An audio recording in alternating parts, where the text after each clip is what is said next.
Hey, how's it going, guys? Garcia here with your daily portfolio update.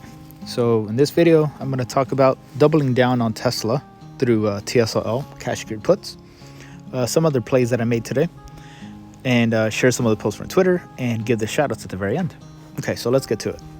Today, after hours, we are at $405,378.43. So we closed at around 401, and we are climbing after hours. So let's check out what's going on.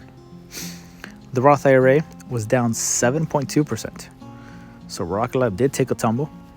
Year to date, we're up 13%, and all-time 158%, going back to December 11th, 2023.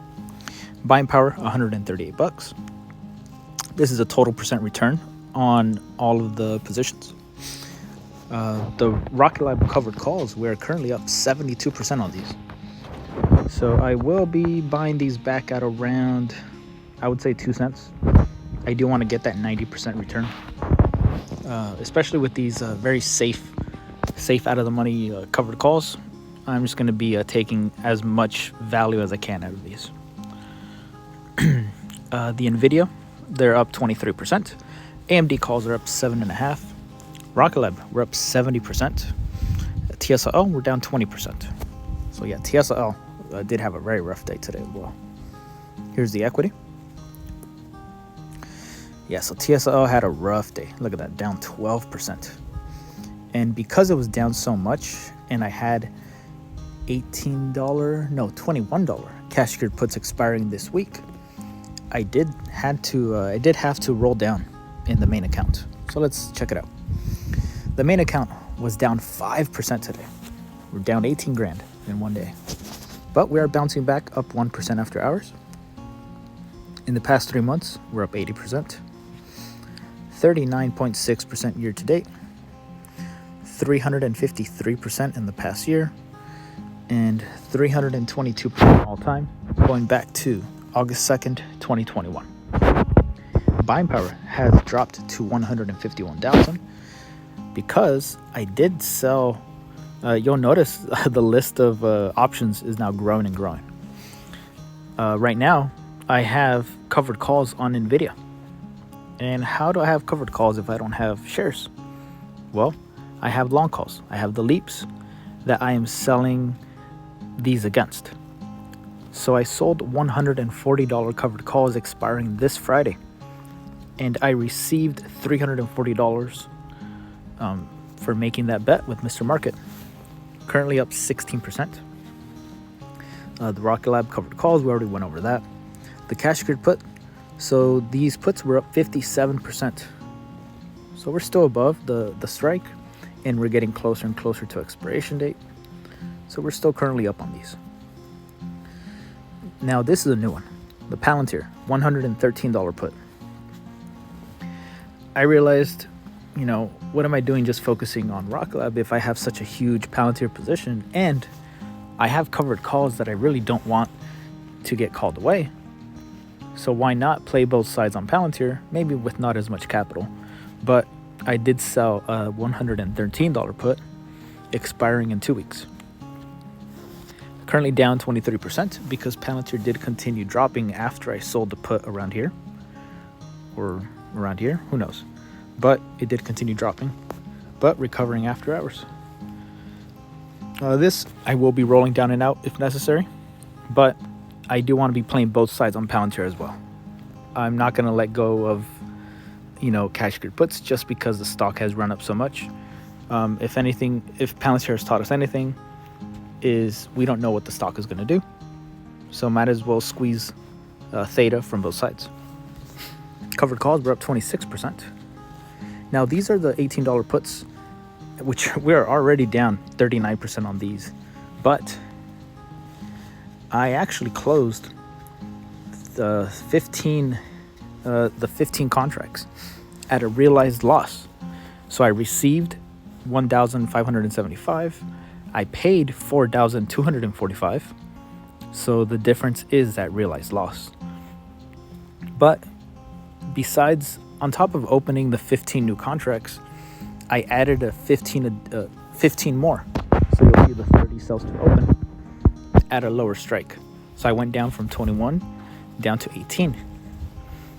So all in all, this whole, this buying to close 1, selling to open 2, it was a net credit of $193. Okay. So yes, I mean, basically I'm doing this to keep up with the stock. I want to make sure that wherever Tesla does end up bottoming out, I want to make sure I'm below the stock price. I want to make sure whenever TSLL does bounce, I get out from under this as quick as possible so I can then start selling cashier puts again and start repeating the cycle over and over again.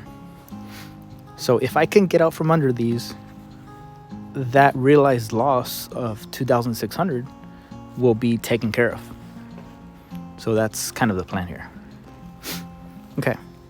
Now this is going to be, I'm not sure how this is going to play out, but I did buy a $50 call on SMCI due to earnings. I bought it around here. I said, you know what, fuck it. It's about 2 months away. And immediately it tanked more than, it was down to like $31. It was so quick, it didn't even capture it here. And then it shot up 12%. And it's slowly climbing back up. Who knows? We'll see. We'll see where this ends up. I'm kind of curious how accurate this simulation is going to be for February 13th at, we'll say, 11 a.m. Supposedly, Robinhood says these calls should be up 19%. They're currently down 8%, so we'll see. We'll see if we do get a 28% return to recover from this. Okay. The NVDA, the long calls, the leaps, they're up 23%, and we're up 9% on AMD. These are the current positions. So you'll notice the realized profit and loss at the bottom is getting smaller and smaller because of the realized losses that I had to take with these contracts. I had to take losses with TSLL, with Palantir, AMD, and I mean, I'm not going to hide it. I mean, this is the whole point of the portfolio, is you guys get to see the way I manage downturns, manage stocks going against me, and what I do to manage it, and what I do to maintain my cool and not freak out. Okay, so Palantir is a 500% return stock. RKLB is a 60%, and TSLL, we're down 18%. There's the equity, and the equity there. Okay, let's check out what's going on Twitter.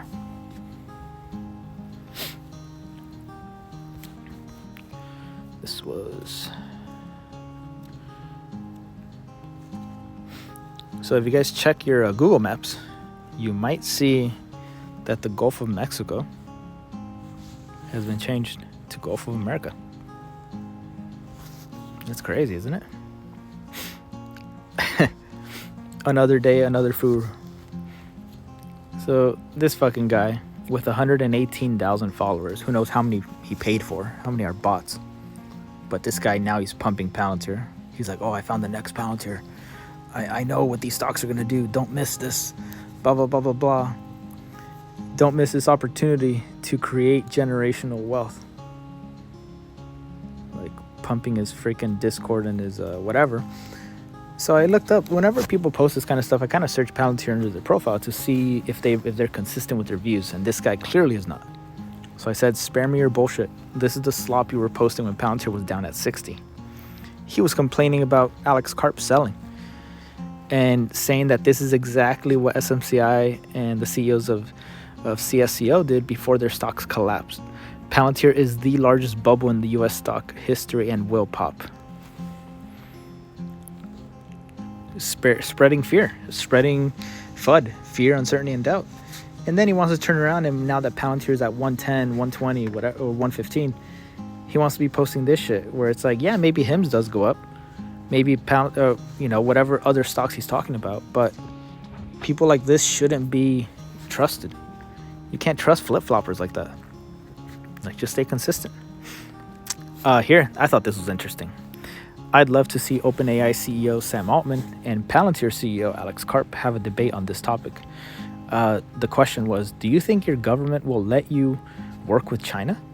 And Sam Altman said, do I know that? For sure, no. Should we try as hard as we can? Absolutely, yes. I think that's very important. I'll let you guys watch for yourself. How worried are you about China? What, are we How worried about China? We'd like to work with China. I think. Do you think your government would let you do that? Do I know that for sure? No. Should we try as hard as we can? Absolutely, yes. I think that's really important. At least part of your question was about alignment on the regulatory environment relative to consumer use of AI. And there I would say absolutely yes, of course, because it remains a huge market in a way. So not everything is about weapons and not everything is about selling technology to China. But the regulatory environment when it's about consumer use of AI, I think That's purposely naive. if there is a way to, You're saying your edge technology will not be used as a weapon. It's one of the most interesting ways to build a weapon. no, you misunderstand me. What I'm saying Correctly is, understand you. no, what I'm saying is the use cases with consumers, if there is a regulatory environment which the Western world considers reasonable, to align that with inputs from China, there is no harm of doing this. That is not about the product getting there, it's about understanding the regulatory environment. It's like camels, it's like a famous way of creating a precedent. Obviously, what you're really saying is you will plan to sell technology that you view as consumer that's clearly dual purpose to a nation that you are not, that you're adversary with. By the way, that's a perspective. And you should make that argument, but you're trying to make two arguments at once. And I'm just telling you, feel free to make that argument. I respect you for it, especially if you actually made it. I'm making the other argument, and I'm going to fight for the other argument. And America is behind me on this. I'm just happy I'm the moderator. We're not. How worried are you about China? At the very end, the guy says, I'm just glad I'm the moderator. Watch, see if you can catch it. To work with China. And America is behind me on this. I'm just happy I'm the moderator. Senator Warren, why are you so... I mean, it was a smackdown. It was a beatdown by Alex Karp. Here, just talking about the plays that I'm doing. Palantir.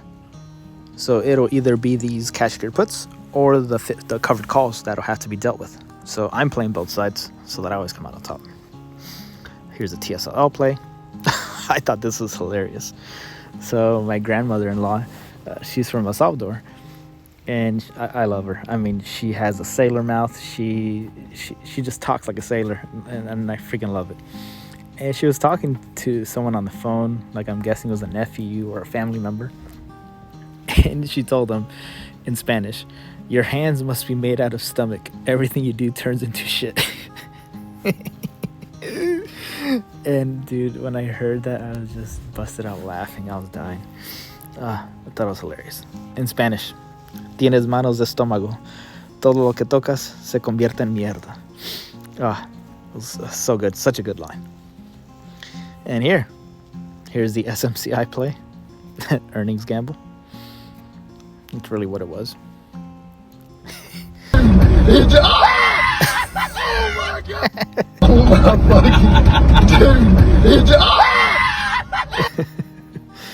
And after that, this is the price action basically.